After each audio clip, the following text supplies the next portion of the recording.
시편 4절을 우리 합독에 올리겠습니다. 악인은 그 교만한 얼굴로 말하기를 여호와께서 이를 감찰치 않으시다. 그 모든 사상에 하나님이 없다 하나이다. 아멘. 오늘은 인간의 종말에 있어서 어떻게 되는 것이 인간의 종말인가?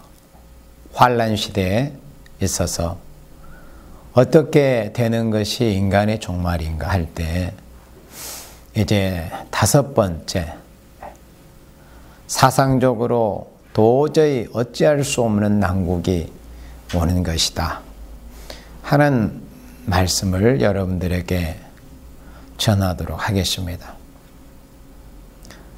어떻게 되는 것이 인간의 종말이냐 할 때 첫째는 인간의 지식이 극도로 높아져서 별 사이에까지 깃들게 될 것이다. 그리고 두 번째는 악한 짐승의 세력이 한시간에 이 세상을 불사를 수 있는 준비가 완비된 때가 인간의 종말이다.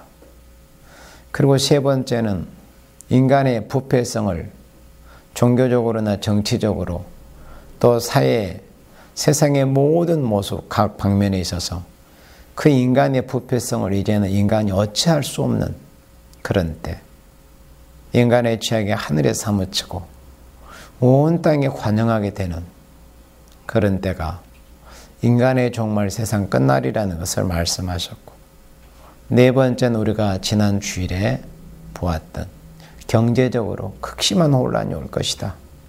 그래서 모든 사람들이 다른 내용에는 관심도 없고 잘 알지 못하고 무지하기도 하고, 그래서 지금 인간의 종말인가 그렇게 생각할 수도 있지만 경제 문제만큼은 먹고 사는 문제이기 때문에 가장 체감하고 또 피부로 느낄 수 있고 거의 모든 사람들이 쉽게 알 수 있는 내용이 바로 경제 문제라고 했습니다. 심히도 어렵습니다. 그러나 하나님이 선지자들을 통해서 예언케 하실 때 세상 끝날 인간 종말에는 경제적으로 극심한 혼란이 올 것이다. 가진 자는 더 많이 가지게 되고 또 어떤 절대 빈곤이 아닌 상대적으로 가진 자에 비해서 덜 가진 자는 물질로 인해서 어려움을 당하게 되는 부익부 빈익빈의 현상이 극심화되는 그러한 모습이 바로 인간의 종말, 경제적으로 극심한 혼란이 오는 때라 하는 것을 말씀을 했습니다. 이제 오늘 이 시간 마지막으로 5번째는 사상적으로 도저히 어찌할 수 없는 난국이 온다고 말씀을 하셨는데, 선지서의 내용에 종교 부패에 관한, 곧 구약의 이스라엘이 우상 숭배에서 이스라엘 구약 교회가 부패함으로 종교의 부패에 관한 것과 또 이 사상에 관한 말씀, 그러니까 오늘 이 시간에는 짧은 시간에 1시간이 다 안 되는 시간에 제가 여러분들에게 이 사상 난제에 대해서 말씀을 전하기는 하겠지만은 사실은 사상에 관한 이 말씀을 하자면은 정말 여러 시간을 해도 부족하고 여러 날 날을 세워서 말하고 증거해도 부족합니다. 그만큼 이 사상적으로 극심한 혼란한 때이다 보니까. 그러나 오늘 인간 종말 이 책자를 중심으로 해서 간략하게 여러 가지 많은 분야와 또 많은 그런 사상적으로 어지럽고 혼란한 모습들을 볼 수 있지만은 오늘 이 시간에는 또 여러 가지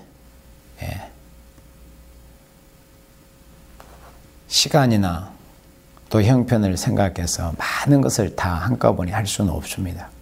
그래서 우리가 이 말세에 사명을 받은 교회와 사랑하시는 종들과 성도들은 정말 공부를 많이 해야 됩니다. 모든 것의 정답은 성경인데 우리가 성경을 바로 증거하기 위해서는 이 세상에 되어지는 일을 들어서 성경을 설명을 해줄 수 있어야 됩니다. 그리고 성경을 들어서 세상이 왜 이렇게 되었는가를 설명을 해줄 수 있어야 됩니다. 그러니까 예수 믿는 사람은 깨어 있어야 하는데 너희가 잠시도 깨어 있을 수 없더냐? 다 졸며 잘세. 왜 깨어 있지 못하느냐? 깨어 있다는 것은 이 시대가 왜 이렇게 되었는가를 성경을 들어서 설명을 해줄 수 있어야 됩니다. 그리고 세상에 되어지는 일을 증거로 가져다가 성경을 증거할 수 있어야 됩니다. 세상에 되어지는 일을 증거로 삼아서 성경이 이렇게 지금 이루어지고 있다고 증거를 할 수가 있어야 됩니다. 그래서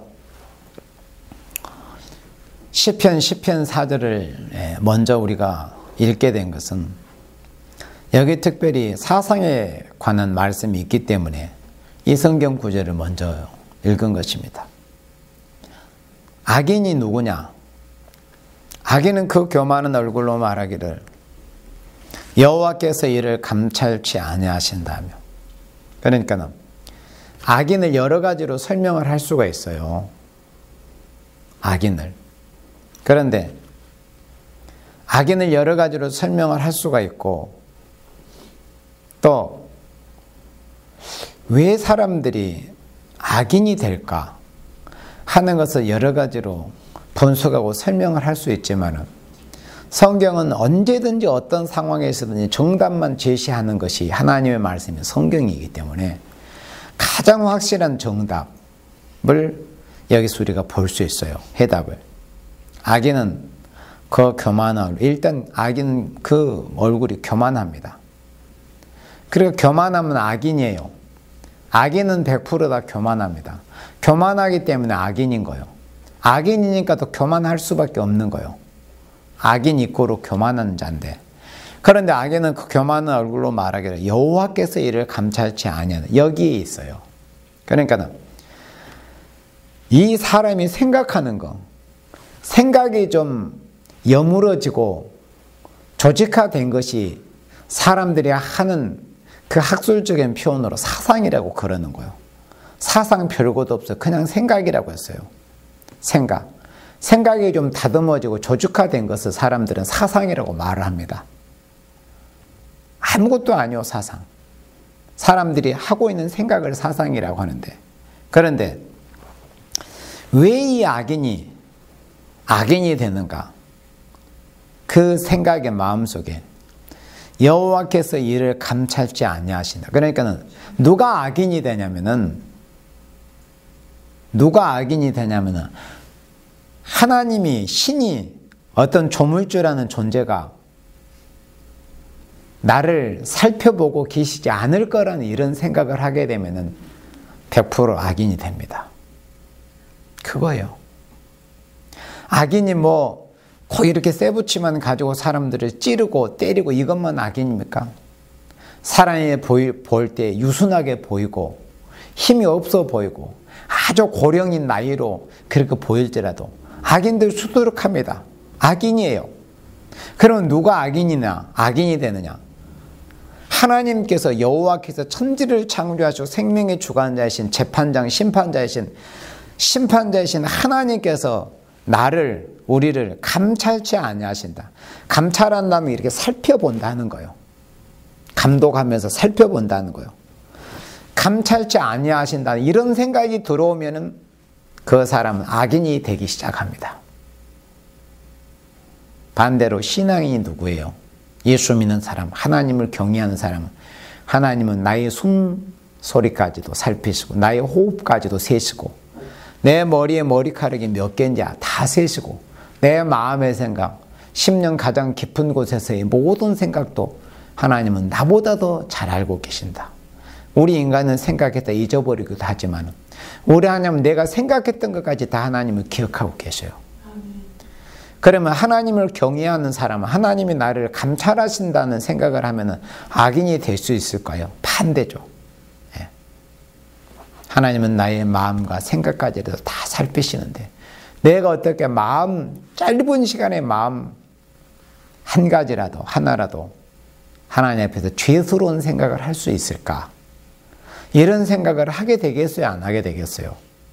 하나님이 살아계시고 하나님은 나를 감찰하시는 분이신다는 것을 생각할 때 두려운 생각이 들잖아요. 그러나 두려운 생각만 들어가지고는 신앙이 발전할 수가 없습니다. 그건 율법에 머물러 있는 거예요. 하나님이 나를 살펴보고 계신다. 그러면 내가 잘못한 하나님이 나를 매를 때리시겠지. 그러면 신앙의 발전이 있을까요? 거기에 머물러 버리면 신앙생활이라고 하지만 율법적인 신앙생활을 밖에 할 수 없지만, 그러나 한 단계 높여서 마음을 열어서 하나님은 나를 왜 감찰하고 계실까? 그렇지, 하나님은 나를 사랑하시기 때문에.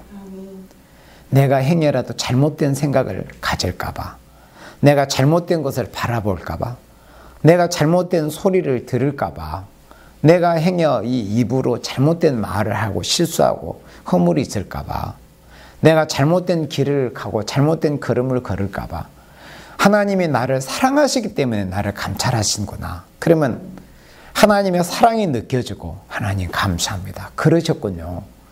하나님은 나를 CCTV처럼 감시하시기 위해서 나를 감찰하신 것이 아니었고, 나를 정말 사랑하셨기 때문에 개울가에 내어놓은 어린아이를 엄마 아빠가 얼마나 신경이 곤두서서 살핍니까? 행여나 내 자식이 잘못될까 봐. 하나님은 그런 심정으로 나를 감찰하시는 것이지, 무슨 CCTV처럼 우리 사생활을 하나님께서 간섭하시고 불편하게 하시려고 그렇게 하나님은 나를, 우리 인생을 감찰하시는 분이 아니십니다. 그러니까 우리는 진짜 하나님께 속하고 성령의 다스리심을 받는 하나님의 사람들은 성경 말씀 알면 알수록 하나님의 사랑이 더 느껴지고 하나님의 더 깊은 사랑 속으로 들어가게 되는 거. 성경이 그거예요. 성경이라는 것이. 진짜 하나님을 만나고 진짜 성경을 읽는 사람들은 성경을 읽으면 읽을수록 하나님의 사랑이 더 깊이 깨달아지는 거예요. 그리고 더 감사가 돼요. 감사의 규모가 더 커지고 감사의 깊이가 더 깊어지는 겁니다. 성경 말씀을 읽으면 읽을수록. 그래서 성경을 읽어서 맛을 아는 사람은 더 성경을 읽게 되고, 다른 사람이 성경 읽기를 권하는 거예요. 자기가 성경이라는 것을 읽어서 먹어서 맛을 느껴보면 너무 맛있거든요. 어떤 사이비 집단들이 뭐 짝 맞추고 이래가지고 성경은 사람들을 홀리고 미혹하려고 하는 그런 거 말고, 그거는 마약과 같은 거예요. 저나 여러분들은 마약 맛을 모르잖아요. 그런데 우리가 들어서는 알고 있잖아요. 마약이 사람들에게 얼마나 섭취했을 때 사람의 마음을 황홀하게 한다는 것을. 그러나 마약을 계속 섭취하면 그 결말이 어떻게 됩니까? 결국에는 사람이 죽지 않습니까? 어떤 약으로도 고칠 수 없게 되고. 그거예요. 그러나 하나님의 말씀은 진짜 성령의 감동으로 성경을 읽게 되면은 몰랐던 것을 깨달아 하나님이 왜 나를 살피시는 것을 알게 되고, 하나님이 나를 사랑하시기 때문에 나를 감찰하신다. 그러니까 하나님과의 관계가 더 끈끈해지고 더 하나님의 깊은 품에 안기게 되는. 그런데 악인은 뭐예요? 하나님이 나를 감찰하시지 않는다는 이런 생각이 들어가는 순간 그 사람은 악인이 이제 되어가는 거예요. 여호와께서 이를 감찰하지 아니하신다. 하여튼 하나님께서 나를 살펴보시지 않는다는 생각이 드는 순간 사람은 잘못되기 시작을 합니다. 그러나 하나님은 내 마음의 생각, 심령 회복까지를 다 들여다보고 계시는 걸, 그런 생각을 하게 될 때는 사람이 잘못될 수가 없습니다. 그리고 아까 말씀한 것처럼 거기에만 머물러 있어서는 신앙이 잘할 수 없다. 괜히 하나님은 나를 CCTV로 간섭하신 것처럼, 그런 하나님을 마치 CCTV처럼 여긴 그런 사람이 되어서는 하나님의 사랑을 느낄 수도 없고 신앙의 발전이 없고 인격의 장성이 있을 수가 없습니다. 하나님은 나를 사랑하시기 때문에 감찰하신다는 거예요. 그래서 여호와께서 이를 감찰하지 아니하신다 하면은 악인이 되는 겁니다. 그리고 그 악인들은 그 모든 사상에 하나님이 없다. 그러니까 하나님이 없다는 생각을 하니까 하나님이 나를 감찰하시지 않는다 이런 생각이 드는 거죠. 신이, 조물주께서, 어떤 절대적인 신이 나를 살펴보지 않으니까, 하나님은 없으니까 내가 마음대로 해도 사람에게 보이지 않으면 다 된다 이런 생각을 하게 되는 거예요. 그래서 악인이 되는 거예요. 교회 안에도 악인들이 많아요. 사람들이 왜 게으른지 압니까? 제가 굳이 설명은 안 하겠습니다. 지금 단 몇 분 동안에 여러분들이 충분히 이해할 겁니다. 하나님의 사람들은 왜 하나님의 사람들이라고 하면서 게으를까요? 이제 아시겠죠? 네. 하나님의 사람들은 예수님을 만나는 그 시간보다 사람이 바뀌잖아요. 진짜 예수님을 인격적으로 만난 사람은 사람이 바뀝니다. 그리고 자기 개인의 인생에 있어서 AD와 BC와 AD가 바뀌어요. 예수님을 영접하기 전 사람은 이러이러했더라도 예수님을 만난 이후의 사람은 모든 게 다 바뀌었잖아요. 물론 한꺼번에 다 바뀌지는 않습니다. 한꺼번에. 또 하나님이 한꺼번에 바꿔주시지도 않아요. 그러면 사람이 또 얼마나 교만해질 수가 있겠어요. 그러나 예수님을 만난 사람은 사람이 바뀌어집니다. 왜 그럴까요? 하나님은 언제나 나를 살펴보고 계신다. 그래서 나를 감시하시기 위해서 살펴보시는 것이 아니고 나를 사랑하시기 때문에. 갓난 아이가 새근새근 숨을 쉬면서 잠들어있는 모습을 엄마가 이놈 잠자면서 못하는가 보자 그런 마음을 가지고 엄마가 갓난 아이를 바라봅니까? 사랑스러워서 보기에도 아까운 내 새끼 이렇게 예쁘게 잠을 자고 있구나. 눈에 넣어도 아프지 않을 만큼 이렇게 사랑스러운 그런 모습으로 바라보지 않습니까? 죄성을 가지고 인간성이 있고 선악과의 지른 인생도 하물며 자기 자식을 그렇게 바라보는데 하나님이 우리 인생을 사랑하시는 자녀들을 감시나 하시려고 바라보시고 감찰하실까요? 그게 아니요. 그러니까 그런 생각을 갖느냐 갖지 않느냐의 그 차이에 의해서 악인이 되기도 하고 하나님이 기뻐하시는 사람이 되기도 하는 거예요. 악인들은 하나님이 없다는 생각. 하나님이 없으니까 하나님, 신은 나를 감찰하시지 않는다. 감찰하지 않는다. 이런 생각이 들어가요. 그런 생각을 갖게 되는 순간 사람은 악해집니다. 간사해집니다. 게을러집니다. 음흉해져요. 악해집니다. 그래서 악인입니다. 아주 대단히 우리가 중요하게 새겨야 될 말씀입니다. 악인은 그 모든 사상에 하나님이 없다는 생각을, 그러니까 악인이에요. 지극히 먼지 한 톨이 날아가도 이거는 하나님의 섭리에서 이렇게 날아가는구나. 그런 생각을 하게 되지만 그보다 더 큰 일이 있어도 사람이 수백 명이 죽어가고 지진으로 해서 어마어마한 피해가 있어도 하나님과 관련을 짓지 않는 사람은 무지한 사람이고 악인이 될 소지가 다분한 사람입니다. 세상에 되어지는 일은 우연이라는 거 없어요. 불교, 이방, 구원이 없는 지옥 가는 이방 종교는 우연을 말합니다. 인연을 말합니다. 기독교에는 그런 게 없습니다. 모든 게 하나님의 작전 가운데 하나님의 철저한 계획에 의해서 되어지는 것입니다. 그래서 하나님이 없다는 생각, 하나님이 없다는 이 무시로운 사상이 들어가면은 사람이 악해집니다. 그래서 우리 인간 종말을 보면은 모든 선지는 인간 종말에 진리를 대적하는 사람들은 다 짐승이라고 말씀을 했어요. 그래서 성경의 선지서나 요한계시록에 보면은 짐승이 나오잖아요. 짐승. 요한계시록에서 보면은 뭐 이제 내생물은 뭐 짐승의 모습만 했지 짐승은 아니에요. 하나님의 하늘의 영물 기관이고 그런데 6장에서부터 이제 그 4대 병마부터 해서 그 말의 모습, 짐승의 모습들이 나오는데 그것도 진짜 말이 아니고 사상을 부어준 건데, 그러나 백마 외에 기독교 복음주의 사상 외에 나머지 말과 나머지 사상들은 다 짐승입니다. 다 짐승. 그리고 요한계시록 12장에 천하를 꿰이는 붉은 용, 또 에베소서 2장에 공중권세를 잡은 자나 계시록 12장에서 온 천하를 깨는 이 붉은 용이나 다 똑같은 녀석입니다. 똑같은 놈. 계시록 13장에 보면은 혼란한 바다에서 한 짐승이 나오는데 그 녀석이 계시록 13장 4절에서 보니까 붉은 용에게 권세를 받았다는 말씀이 나옵니다.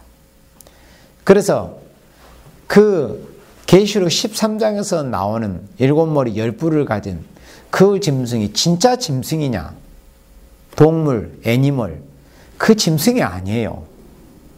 사람이에요, 사람. 사람인데 성경에서는 하나님이 선지자들과 사도들을 통해서 짐승으로 표기를 하게 하신 거예요. 왜 그럴까요?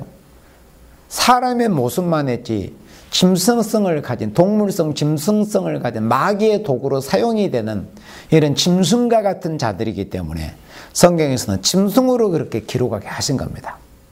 그래서 인간 종말의 진리를 대적하는 모든 사람은 다 짐승이라고 말씀을 하는 동시에 하나님을 부인하는 무신론적인 사상, 방금 우리 시편 4절에서 보았죠. 악인들은 그 모든 사상에 하나님이 없다. 하나님이 없다는 것을 좀 고급스럽게, 고급스러운 것도 아니지만 그렇게 표현한 무신론 사상, 무신론적이라고 하잖아요. 한자적인 표현이죠. 무신론적인 사상이 교회를 짓밟고 나온다는 거예요. 정말에. 그래서 우리가 몇 주 전에 인간 종말의 2가지 흑암에 관한 말씀을 여러분들이 주일날 들었습니다. 이 땅 지구 3분의 1 지경을 차지했던 흑암은 종교 기독교를 탄압하는 흑암이었다. 총칼로 억압하고 때려 죽이고 피를 흘리게 하고 목숨을, 육신의 생명을 앗아가고 그렇게 해서 교회에 핍박을 강하고 교회를 파괴시켰던 그런 흑암이 이 땅 3분의 1 지경에 있었지만은 종말에는 요한계시록 9장에 보니까 뜨거운 그 풀무 같은 곳에서 연기가 올라오는데 그 연기가 온 세상을 뒤덮어서 해와 공기를 어둡게 했다고 했습니다. 종교 미혹의 흑암이 온 세상을 덮는다고 그랬습니다. 그 종교 미혹의 흑암이 뭐냐면 무신론 사상을 말씀한 겁니다. 유물적 사상을 말씀한 겁니다. 일단 하나님이 없다는 이 생각이 마음속에 자리를 잡게 되면은, 그래 하나님은 없으니까 물질을 신처럼 내가 여기고 살아야지. 그래서 하나님이 없다는 사상, 하나님이 없다는 생각이 사람 속에 들어가게 될 때는 물질을 신으로 여기기를 시작을 하게 되는 겁니다. 물질을 마치 신처럼. 그러니까 사람이 인생의 본분, 솔로몬이 기록한 전도서 12장의 마지막 부분에 인간이 하나님을 경외하는 것은 이것이 사람의 본분이니라. 그리고 우리가 이 땅에서 사람이 사람답게 산다는 거. 그러면 오늘 이 거룩한 주님의 날, 이 주일날 사람이 사람답게 사는 모습은 어떤 모습일까요? 여러 가지로 말하고 설명할 수 있던, 일단 가장 기본적으로 주일날 주님의 이름을 두신 교회 예배당에 교회에 모여서 예수님을 찬양하고 하나님의 사랑과 은혜를 찬양하고 감사드리는 이런 예배를 드리는 것이 인간의 본분을 하는 거예요. 그런데 하나님이 없다는 사상을 가지고 나는 하나님 신 다 필요 없다. 눈에 보이지 않으니까 내게 필요한 것은 돈과 물질이다. 세상 명예와 권세다. 그렇게 사는 거예요. 그렇게 사는 사람들의 모습이 짐승과 같은 생활을 하는 사람들입니다. 본인이 인정하든 안 하든 그건 아무 상관이 없다고 그랬어요. 사람이 어떻게 생각하든지 안 하든지 그건 상관이 없이 정답은 항상 성경에 있어요. 하나님 말씀만이 정답입니다. 네. 그래서 오늘 이 거룩한 주님의 날, 인간이 인간답게 사는 모습을 여러 가지로 말할 수 있지만 가장 기본적으로 오늘 이 주일날 인간다운 모습의 이 근본적인 이 모습은 주님의 피로 값주고 사신 택하신 성도들이 예수님의 이름으로 세워진 교회에 모여서 하나님을 찬양하고 하나님께 감사의 예배, 영과 진리에 충만한 예배를 드리는 것, 신령과 진정으로 예배 드리는 것, 이것이 인간의 본본입니다. 이거는 잘한 것도 아니에요. 잘하는 것도. 그냥 인간의 본분인 것뿐입니다. 그런데 그렇게 하지 않고 사는 사람들이 짐승과 같은 삶을 살고 있는 거예요. 그러니 세상에서 아무리 돈을 많이 부은들, 많은 수입이 있은들 그 심령에 영혼의 만족이 있을 수 없습니다. 무신론 사상이라는 것은 사람에게 진짜 인간에게 어떤 행복하게 하고 진짜 인간이 만족을 누려야 될 그런 만족을 누리지 못하게 차단을 시켜버리고 눈에 보이는 것을 만족으로 여기게 하는 것이 뭐냐면 바로 무신론 사상이 가져다주는 그런 폐해입니다. 세상에서 가장 위험한 것이 뭐냐면 무신론 사상입니다. 하나님이 없다는 생각이다 그거요. 사람 속에 하나님이 없다는 생각, 무신론 사상이 들어가면 그 사람은 그때부터 악인이 되기 시작을 합니다. 심판에 대한 두려움이 없기 때문에 하나님은 나를 살펴보고 계시지 않는다. 그런 생각을 갖게 되기 때문에. 그래서 인간 종말의 진리를 대적하는 모든 사람들은 다 짐승이다. 이렇게 말씀하는 동시에 하나님을 부인하는 무신론적인 사상. 그러니까 공산주의가 왜 나쁘냐? 현대의 공산주의가. 공산주의의 근원은 성경이라고 항상 여러분들에게 전했습니다. 사도행전 2장에서 유무상통의 모습이 나와요. 욕심장애들이 예수 믿고 회개하고 은혜를 받고 보니까 나 혼자 잘 먹고 잘 살려고 나의 배만 불리려고 생각했는데 예수 믿고 보니까 예수님은 나눔을 가르치셨고 배려를 가르치고 약자를 배려하라, 나누어줘라, 두 벌 있는 자는 한 벌을 나눠주라. 그 말씀을 보고 깨어지고 회개해서 나눠주는 모습이 바로 성경적인 참된 기독교적인 공산주의 아닙니까? 그런데 이 현대 공산주의 마르크스, 요 녀석 마르크스, 레닌 이 짐승 같은 것들이 성경의 말씀을 도적질해가지고 가서 공산주의라는 이 아름다운 미명으로 포장해 놓은 것이 오늘날의 현대 공산주의입니다. 그런데 왜 공산주의가 나쁘냐? 참 공산주의란 말 자체는 정말 나쁘지 않아요. 함께 생산하는 거 아닙니까? 함께 소유하고 함께 나누고 말은 얼마나 아름답게 되는. 근데 왜 나쁘냐? 바로 오늘날 현대 공산주의라는 것은 그 근원이 무신론의 바탕을 두고 있기 때문에 그러는 거예요. 세계 공산 정권이 하나님을 대적하고 하나님을 해방하고 성경을 없이 하고 성도들을 폐하고 교회를 때려 부시고 무신론 사상의 기반을 두었기 때문에 현대 공산주의가 나쁘다는 거예요. 공산주의도 진짜 하나님을 사랑하고 유럽에는 그런 어떤 사회당이 있잖아요. 기독 사회당이나 이런 곳이. 기독교 이념에서 뭔가 사회주의를 실천한다. 기독교 이념에서. 예수님의 이념을, 예수님의 말씀을 실천하는 가운데서 약자를 배려하고 우리가 좀 골고루 좀 나누는 이런 세상을 얼마나 좋아요. 만약 그게 진짜 그렇게 실천이 된다면. 그래서 이 현대 공산주의가 왜 나쁘냐? 무신론 사상의 기반을 두고 있기 때문에 그러는 겁니다. 그리고 공산주의의 이름과 연결이 돼서 유명한 자들, 다 한때는 기독교인이었고 그 가정이 기독교 가정이기도 했고 뭐 심지어 세례를 받고 신학교에 다니기도 했고 그런 출신들입니다.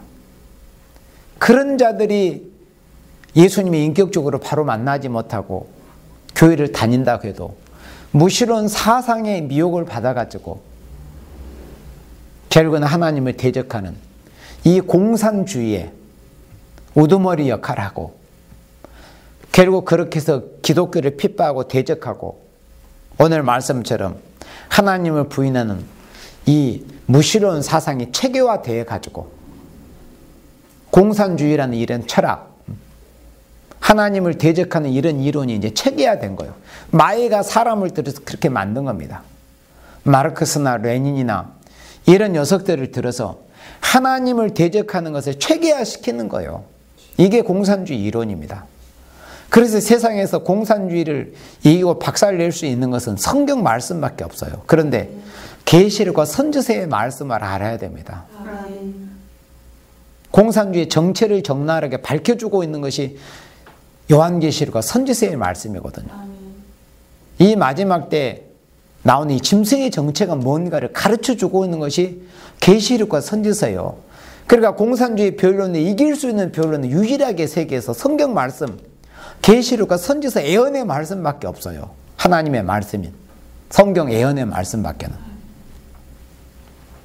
그래서 다니엘 성경 11장 20절 이하에 이렇게 보면은 이 마지막 때 복방에서 나는 무신론 사상을 가진 이 적그리스도의 세력들이 교회를 짓밟고 나올 것을 말씀을 했어요. 그게 다니엘서 11장 후반부의 내용입니다. 그리고 다니엘 성경뿐만 아니라 모든 선지서에서 동일하게 말씀을 했어요. 그런데 중요한 것은 하나같이 이 세력이 어디에 기반을 두고 위치적으로, 영적으로 아니 지역적으로도 어디에 기반을 두고 나오느냐는 것을 말씀할 때 반드시 모든 선지는 어디라고 했어요?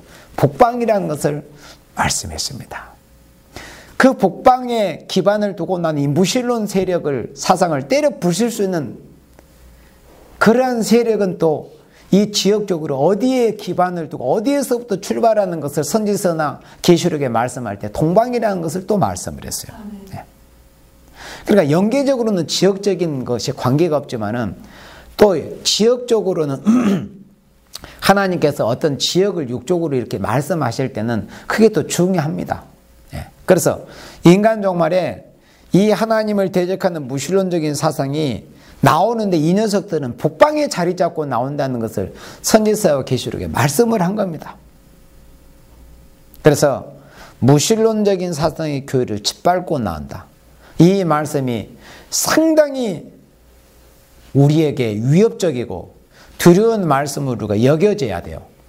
무신론적인 사상의 교회를 짓밟고 나온다. 여기에 전 세계의 교회가 거의가 다 무너지다시피 했습니다. 한국교회도 거의 다 무너지다시피 했습니다. 무신론적인 사상이 교회를 짓밟고 나온다.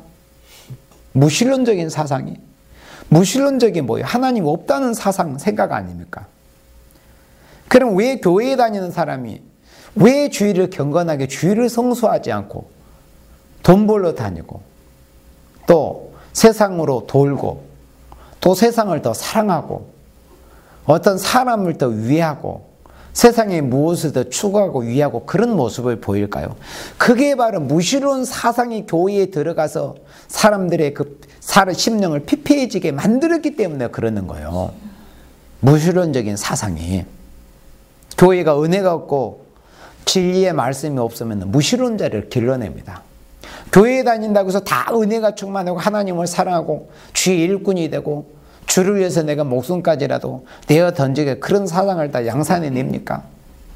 그런 사람들은 극소수잖아요. 그리고 거의 많은 사람들이 교회를 다니기는 다녀도 마음은 세상을 사랑하고 세상 것을 위하고 세상의 사람들이 추구하는 것을 추구하는 그런 모습을 보이고 있어요. 이게 뭐냐면 무신론이라는 흑암이 오늘날 교회를 장악해버려서 그러는 거예요.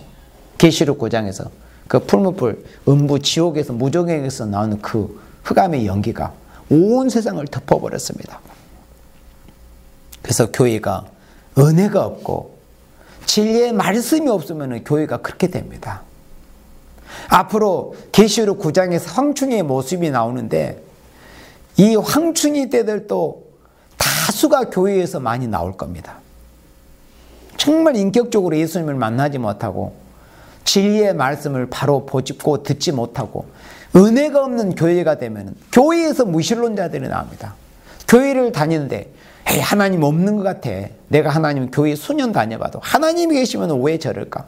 저도 물론 예수님을 영접하기 전에는 그런 생각을 가지고 있었어요. 제가 청년회 때. 왜 하나님이 계시다면 세상이 저런 모습일까? 저렇게 불공평할까? 그런 생각을 했었어요. 모를 때는 그래요. 그러나 예수님을 만나고 보면은 그 무지의 흑암이 벗겨집니다. 그런 모든 궁금증이 성경 안에서 풀리게 되는 거예요. 그렇다면 왜 여전히 교회를 수년 수십 년 다녀도 그런 의문에 사로잡혀 있을까요? 그게 무슨 증거일까요? 예수님을 바로 만나지 못하고 은혜를 받지 못했다는 증거입니다. 그리고 진리의 말씀을 바로 듣지 못하고 보지 못했다는 증거가 그 사람의 말과 생각에서 나타나는 거예요. 왜 하나님이 계시면 세상이 이러냐? 왜 교회가 하나님이 계시고 예수님이 계시면 교회가 이렇고 세상이 이러냐? 이런 생각을 하게 되는 거예요. 그래서 교회가 은혜 갖고 지혜의 말씀이 없으면 무신론자만 양산하면 양성소가 되는 겁니다. 오늘날 우리 한국에 얼마나 많은 신학교가 있고 이 1년에마다 얼마나 많은 수천 수만의 신학생들이 배출이 됩니까? 그런데도 왜 그러면 교회가 그렇게 부패해져 가고 타락해져 갈까요? 무신론자를 길러내기 때문에 그러는 겁니다. 무신론자들. 신학이라는 이름으로 무신론 사상이 얼마나 신학이라는 이름으로 얼마나 오늘날 교계와 신학계 무신론 사상이 침투했습니까? 오늘 그런 걸 보면 가관이에요. 무슨 그건 뭐 어제 오늘의 일도 아니지만 해방신학, 뭐 물신학, 신학이라는 이름으로 침투해가지고 그러니까 그게 다 사람들을 다 무신론자를 만들어내는 거예요. 무신론자들. 신학이라는 이름으로 무신론 사상이 오늘날 교회에 침투했고 또 교회도 그래요. 교회에서 뭐 문화행사, 뭐 세상 사람들은 뭐 콘서트하고 뭐 문화행사 이런 거 하잖아요. 그런 게 가만히 세밀하게 영적으로 들여다보면은 교회에서 무슨 행사니 문화니 이런 것을 들여다보면 그런 게 자칫 사람을 속화시키고 파멸화시키고 또 무신론화 하는 거예요. 하나님의 백성, 교회에 다니는 이 교인들을 무신론 사상이 들어가게 만드는 그런 창구 역할을 하게 되는 겁니다. 그런 창구 역할이에요. 그리고 또 어떤 뭐 누구라고 제가 이야기는 않겠습니다만은 어떤 분이 그러다 어떤 교회 목회자가 목사님이 어제 내가 유명한 어떤 가수 콘서트장에 갔다 왔다고 그런 설교도 하고 하는 걸 내가 들어봤어요. 참 그런 지경이에요. 정말 하나님의 사람, 하나님의 종이라면은 목회를 목회답게 하려면은 이 주일날을 앞두고 이 목회자들의 토요일날 얼마나 참 힘을 써야 되지 않습니까? 뭐 나는 능력이 부족해서 그러는가 몰라도 토요일날은 정말 목회자들이 시간이 부족하잖아요. 성경 말씀 보고 설교 준비하고 주일을 준비하려면은 그렇잖아요. 그런데도 능력이 얼마나 넘쳐나는지 그렇게 되는 거예요. 그러면은 알게 모르게 그런 영향이 교인들한테 내려가는 겁니다. 그 흑암이. 그러면 그 무신론 사상이 무신론이나 흑암이 교회에 뒤덮이게 되는 겁니다. 이렇게 되는 거예요. 사상하면은 뭐 빨갱이 때려 죽여라, 뭐 정부 이런 것만 어떤 큰 이슈화 돼가지고 그런 것만 굉장히 뭐 대단한 걸로 이 생각할 수도 있지만 진짜 중요한 것은 교회 안에 있습니다. 교회 안에 영들은 다 죽어가는데 밖에 나가서 이래서 멸공하고 빨갱이 때려야 한다 이런 말은 무슨 소용이 있겠어요? 교회 안에 양들이 오직 유일신 여호와 하나님을 섬기고 오직 예수님만을 사랑하는 참된 이런 기독 사상이 바로 세워지지 못하고 정립되지 못하는데 아무리 외친들 그거 못하겠어요. 안에서 골마하고 썩어져가고 죽어가고 있다면 그게 무슨 소용이 있겠느냐 그겁니다. 첫째가 교회가 문제가 아닙니까? 교회가 살아야 되거든요. 대한민국이 이렇게 망가진 것도 사실 교회가 골마서 그럽니다. 병들어서 대한민국이 이 지금까지 된 것이 교회가 부패하고 썩어서 사상적으로 깨어있지 못하다 보니까 하나님께서 이렇게 하시는 것은 그리고 왜 하나님께서 북방 세력을 들어서 이 무신론 사상이 교회를 침투하게 이렇게 하시느냐 이게 다 하나님의 모략적인 방법이라는 겁니다. 하나님께서 이렇게 하시는 것은 심판하기 위한 모략적인 방법, 심판. 이렇게 하나님이 하셔야만이 진짜 하나님께서 계시록 17장 몇 절이에요? 진실한 자는 이기리로, 진실한 자는 이기리로다.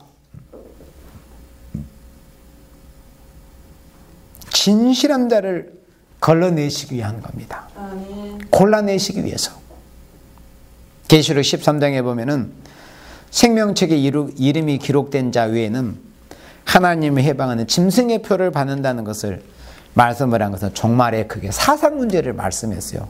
그래서 이렇게 유튜브나 그런 데 보면은 우리나라에도 정말 깨어있기를 힘쓰고 그런 이 주의 종들이나 청년들이 많지는 않지만은 간혹 볼 수 있어. 그런 분들 정말 존경스러운 분들이에요. 제가 그런 분들 실제 존경하기도 합니다. 정말 극소수이지만은 뭐 꼭 우리 세일교회 종이나 세일교회인데 아닐지라도 우리와 교파가 다를지라도 그런 정말 이 신앙의 열정과 애국 사상을 가지고 이렇게 힘써 보이는 그런 분들을 간혹 볼 수 있는데, 그러니까는 그런 열정은 훌륭하고 그렇지만은 또 이 종말에 관한 예언의 말씀을 바로 알지를 못하면 엉뚱한 소리를 또 간혹 할 때, 그럴 때 이제 마음이 안타깝고 그런 것을 볼 수 있는데, 이제 그런 것 중에 하나가 뭐냐면은 종말이 짐승의 표에 관한 겁니다. 정말 그렇게 이 애국 사상과 그 신앙의 열정을 가지고 그렇게 예를 쓰는 그런 주의 종들, 젊은 청년 사역자들을 간혹 보기도 하는데, 이 짐승의 표, 666표를 무슨 베리칩이라든가 이런 식으로 또 말을 하면은 참 안타까워요. 뭐 이제 그렇게 정말 하나님을 사랑하고 예수님을 사랑하고 주님의 나라를 위해서 사역하고 그런 이 종들은 하나님이 언젠가는 깨워주실 그런 때가 있을 겁니다. 그런데 이 666표는 베리칩도 아니고 뭐 바코드도 아니고 사상이라는 것을 말씀했어요. 왜 이마에 그게 적혀? 이마는 사상이요. 그걸 출애굽기만 읽어보면 그냥 알 수 있는데, 출애굽기 신명기에 보면 왜 하나님께서 하나님의 말씀 너 이마에 새기고 미간에 새기고 너희 오른손에 새기라고 하셨는가? 그 말씀만 그냥 읽어보면 그냥 너무 쉽게 해결이 될 건데 왜 그렇게 엉뚱한데 다른 데를 보려고 하는가? 그건 왜 그럴까요? 사람의 머리로 하나님의 말씀을 한번 파헤쳐 보려고 하기 때문에 그러는 거예요. 그래서 세일교회가 귀하고 중요한 것이 그겁니다. 계시록과 선지서의 말씀을 사람의 머리로 이렇게 짜내서 해석한 것이 아니고 하나님께서 계시록과 선지서의 말씀을 해석을 해 주셨다는 것. 그래서 귀한 거예요. 결코 666표는 베리칩이나 바코드가 아닙니다. 사상입니다. 종말의 사상. 예를 들어서 바코드나 베리칩을 받지 않을지라도 공산주의 무신론 사상을 용납하면 그러면 어떻게 되는 거예요? 받지 않아서도. 그리고 설령 이 연세 드셔가지고 이 뭐 정신이 좀 깜빡깜빡 하시는 그런 고령 되시는 그런 분들 있잖아요. 그런 분들이 예를 들어 집을 나가셔가지고 이제 어떤 보호 밖에 벗어나가지고 그러면 그런 분들을 찾기 위해서 몸에 어떤 것을 부착했다가는 뭐 이제 뭐 범죄자들은 전자발찌 이렇게 채우잖아요. 그런 식으로 어떤 선의 어떤 목적으로 사용이 되는 것을 있다고 그렇게 할 것 같으면 그것이 성경에서 짐승의 표다. 그러면 그게 어떻게 되는 거예요? 그러니까는 조금 한 가지만 좀 생각해 봐도 그게 잘못됐다는 걸 알 수 있는데 처음에 그래 잘 배워야 되는데 처음부터 잘못 배우면 그렇게 되는 겁니다. 그래서 666 짐승의 표가 머리에 새겨진다. 이건 사상을 말씀한 겁니다. 무신론적인 사상을 받아들이면 하나님은 계시지 않고 신은 없고 물질이 신이다. 물질이 다다. 유물적 사상이 들어간 것을 말씀해서 성경에서는 이마에 표를 받았다고 말씀을 한 거예요. 오른손에 바뀌었다는 것은 행함을 말씀한 거예요. 행함.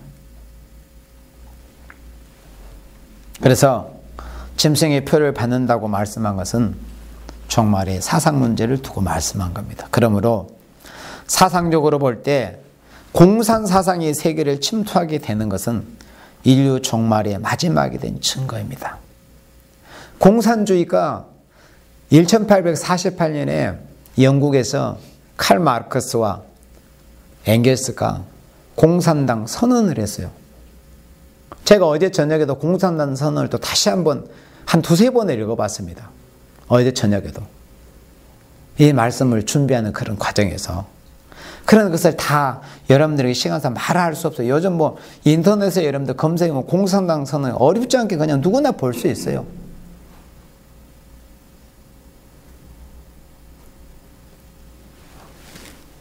(1848년에) 공산당 선언이 있음으로 해서 1517년에 러시아에서 공산 폭동이 시작이 됐어요. 그래서 올해가 만으로 100년이 되는 해입니다. 10월 말에 시작이 돼서 11월 초에 그냥 뭐 순식간에 세상이 뒤집어졌었습니다. 공산주의 혁명. 벌써 100년이 됐어요. 공산 사상. 아까도 말씀했지만 왜 공산 사상이 나쁘냐? 기독교적인 공산 사상은 너무나 좋고 아름다운 거예요. 내가 은혜 받아서 보니까는, 내가 은혜 받기 전에, 예수님 만나기 전에는 가난한 사람, 약한 사람을 돌아보지 않고 배려하지 않는, 예수 믿고 회개하고 은혜를 받고 보니까 너무나 불쌍해 보여, 안 돼 보여서 내 것을 나눠주는, 그게 기독교적인 공산주의지만은 현대 지금 공산주의, 북방에 자리 잡고 있는 이 공산주의, 그런 공산주의가 아니에요. 있는 자를 폭력을 사용해서 탈취하고 때려 부수고, 노동자 계급, 노동자 농민, 프롤레타리아 계급이 세상을 지배하는. 그런데 보세요. 공산주의 폭동이 일어나니 100년이 되는데 저 지금 북한의 모습을 보세요. 중공의 모습을 보세요. 그게 정말 공산주의자들이 말하는 것처럼 그런 아름다운, 100년쯤 돼서 뭐가 보여야 될 것 아니에요. 그들이 기치를 내걸었던 게 지상낙원인데, 아니 100년이 되면 적지 않은 시간이고 10년이면 강산이 한번, 100년이면 강산이 10번 정도 변했는데, 강산이 10번이나 변했는데 공산당 폭동이 시작된 지 100년, 또 공산당 선언이 있었는데 1848년 올해 몇 년째입니까?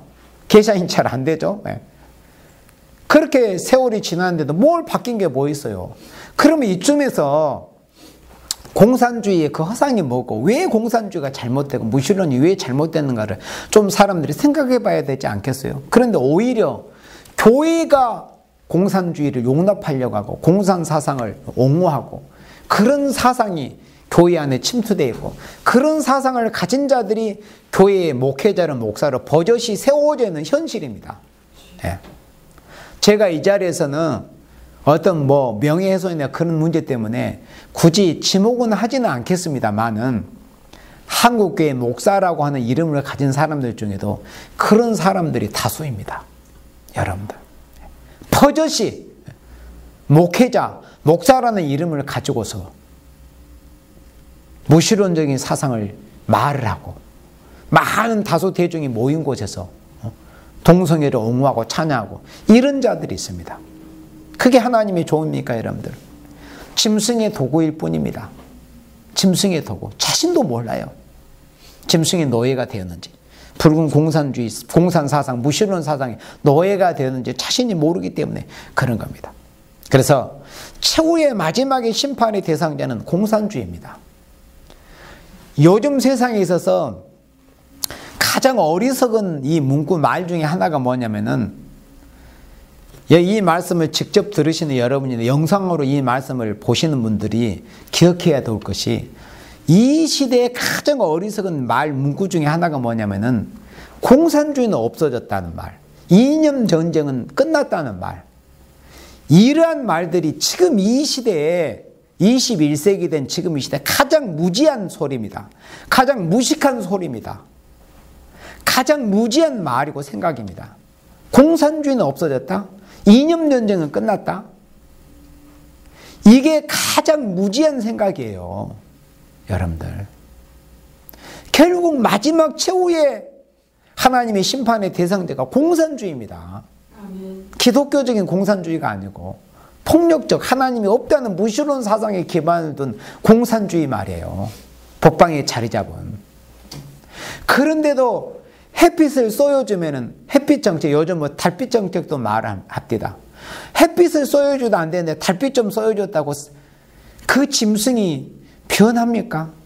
개꼬리 3년을 굴뚝에 걸어놔 보세요. 그게 변하는가? 우선은 그림이 쌓이니까 검은색으로 변한 것처럼 보이지만 잠깐 털면은 그 색깔 그대로입니다. 짐승이 여러분들 변합니까? 변하지 않습니다. 여러분들. 그걸 모르는 거예요. 그러니까 이 시대도 가장 어리석은 생각 중에 하나가 공산주의라는 짐승들에게 온종을 베풀고 햇빛을 쏘여주고 달빛을 비춰주면은 공산주의라는 짐승이 변할 거라는 생각을 가진 녀석, 가진 자들, 그러한 자들이 가장 어리석은 바보 멍충이들입니다.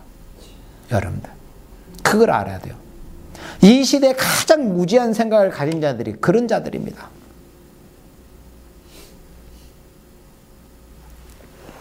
이 나라도 지금 이 무신론 사상, 공산주의 사상, 유물적 사상이 얼마나 지금 이 세상을, 이 나라를 멸망으로 지금 곤두박질치게 하고 있지 않습니까? 그게 여러분들 아름다운 색깔로 포장만 해서 들어보세요.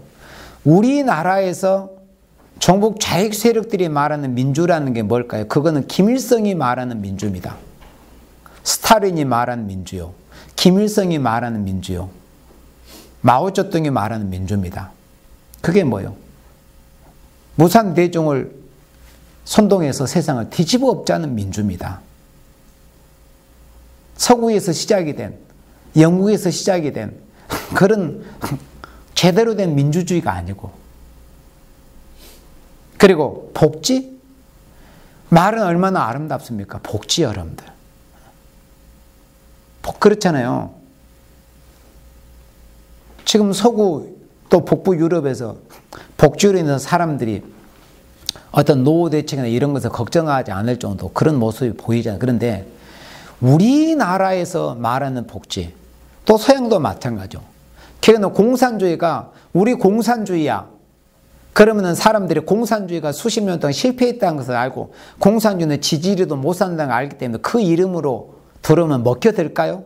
먹혀들지 않습니다. 복지라는 이름으로 미명으로 교묘하게 이장해서 들어와 있는 게 지금 우리나라의 복지라는 거예요. 여러분들. 복지는 선별적, 선택적 복지가 제대로 된 복지입니다. 그러면 요즘도 보면 우리나라는 복지 천국이라고 하는 이런 세상이 되었는데 진짜 불쌍한 사람들, 진짜 어렵게 사는 사람들이 보이잖아요. 그런 걸 볼 때마다 그게 얼마나 거짓된 것이라는 것을 알 수 있습니다. 복지라는 미명, 민주라는, 여러분들이 잘 기억해 두셔야 됩니다. 무신론 사상, 공산주의가 어떻게 가짜로 포장을, 그럴듯하게 포장을 해서 오늘 한국교회와 이 대한민국에 들어와 있는지를, 민주라는 미명, 복지라는 미명, 이런 것으로 포장이 돼 들어와 있습니다. 그리고 평등, 다 평등해야 된다. 그리고 인권, 그 인권이, 그놈의 인권이 누구를 위한 인권입니까? 내가 볼 때는 김정은이 저 녀석을 국제형사재판소에 세우지 않기 위한 인권으로밖에는 보이지 않습니다. 이런 것으로 지금 이런 무신론 사상이, 공산주의 사상이 오늘날 대한민국 교회와 세계교회와 이 대한민국에 들어와 있고 만연해 있어요. 민주라는 미명, 복지라는 미명, 평등이라는 미명, 인권이라는 미명으로 우리나라를 다 지금 집어삼키고, 이런 미명으로 우리나라가 지금 공산화가 올람처럼 진행이 되고 있습니다. 이런 미명으로. 여러분들. 그래서 인간 종말에 어떻게 되는 것이 인간의 종말인가 할 때 사상적으로 도저히 어찌할 수 없는 난국이 온다. 이것이 인간 종말의 모습이라는 것입니다. 그러니까 종교적으로는 전 세계적으로 세계교회 협의회라는 WCC, 인터넷이나 우리 교회 홈페이지에 들어와 보면은 역대 WCC 그 총회의 그 주요 내용을 요약해 놓은 그런 내용들이 여러분들이 어렵지 않게 보실 수 있을 겁니다. 어떻게 공산주의가 세계교회 협의회 WCC에 침투해서 세계교회를 공산화하고 또 세계를 공산화하려고 했는가 하는 그런 모습이 역사적인 기록으로 남아 있어요. 문서로. 그리고 이 WCC는 역사적으로 보면 공산주의자들의 그런 침투 활동 무대였습니다. 간첩들이 우울거리는 그런 소굴이었습니다. 그리고 한국 교회에 얼마나 많은 이 공산주의자들이 들어와 있는지, 그러니까 그들이 말하는 걸 보면 알 수 있다니까요. 교회에도 얼마나 작용화되어 있는지, 무신론 사상이 교회에 침투되어 있는지, 정치, 우리는 다 잘 알잖아요, 여러분들. 청와대부터 주사파 운동권 계열이 장악하다시피 하고, 여권과 청와대, 옛날에 김일성 만세를 부른 그런 자들, 주사파, 이런 자들이 청와대와 여권을 장악하고 있지 않습니까? 이런 현실입니다. 노동계, 민노총을 비롯해서 노동계가 얼마나 지금 정치적으로 이념화되어 있습니까? 문화, 요즘 블랙리스트니 화이트리스트니 이런 말 하잖아요. 그런데 정말 나라를 나라답게 바로 이끌어갈 지도자라면 블랙리스트 작성해야 됩니다. 그렇지 않겠어요? 사회에 해악을 끼치고 이 나라에 해악을 끼치는 자들을 어느 정도 정권 차원에서는 감시가 필요하죠. 그런데 보세요. 그걸로 인해서 그걸 마치 범죄시하고, 문학에 좌익 성향의 영화나 공연물은 인기몰이합니다. 그것이 거짓돼, 얼마나 거짓되게 부산의 그 불임 사건을 재판하고 변호했던 그런 재판장과 변호사들이, 그분들이 지금 실질적으로 살아 계셔도 그런 것이 거짓으로 포장돼서 영화가 나오면 1000만이 넘는 관객들이 거기 가서 보고 있고, 이런 실정이에요. 문학계가 아마 다른 계층도 다 분야도 좌익화되었지만 문학계가 아마 가장 많이 되는 그런 분야가 아닌가 싶습니다. 교육계 하면 여러분들 떠오르는 게 정교조 아닙니까? 지난 9월 4일 날 이 정교도에서 이런 특별 결의문을 발표했더라고요. 학생들을 대상으로 동성애 등 성소수자 관련 교육을 하겠다. 이 9월 4일 날 발표해서 내가 꾸며서 한 이야기도 아닙니다. 동성애. 지난번에 여러분들 인간의 부패성에 관한 말씀에 동성애에 관한 것을 창세기 19장과 로마서 1장 말씀을 들어서 동성애가 왜 나쁘고 죄악인가 하는 것에 대해 여러분들에게 증거했었습니다. 동성애. 그거는 보호받아야 될 인권이 아니라 청산이 돼야 될 죄악입니다. 동성애라는 것은. 그게 성경이에요. 우리는 누가 무슨 말하면 성경의 해답이고 성경을 중심으로 바르게 말하고 바르게 증거를 해야 됩니다. 여러분들. 그래서 이 사상에 관한 것을 말씀하고 전하자면 정말 많은 시간이 필요하고 시간이 부족합니다. 그러나 오늘 시간에는 여기까지의 말씀을 줄이도록 하겠습니다. 인간 종말에 사상적으로 도저히 어찌할 수 없는 난국이 닥쳐온다. 그리고 굳이 주의 종을 통해서 말씀을 듣지 않아도 세상 되어져 가는 것을 통해서 성경이라는 창문을 통해서 세상을 보면은 세상이 지금 어떻게 되었는지, 얼마나 지금 무신론 사상과 유물적 사상이 이 세상을 지금 부패하게 하고 타락시켜 놓았는지를 어렵지 않게 지금 볼 수 있는 이런 세상이 되었습니다. 마지막 심판의 대상자는 무신론 사상이며 공산주의입니다. 이것을 우리가 바로 알고 우리가 신앙 무장, 말씀 무장, 사상 무장을 우리가 바로 해서 우리 하나님 앞에 소유와 사상을 보시는 하나님 앞에 우리가 인정받은 종들이 되어서 알지 못해서 무지해서 무신론 사상에 유물적 사상에 빠져있고 취해 있는 그 불쌍한 생명들을 깨우치고 살리는 그런 귀한 사명을 감당하는 여러분들 모두가 되시기를 주님의 이름으로 축원합니다. 아멘.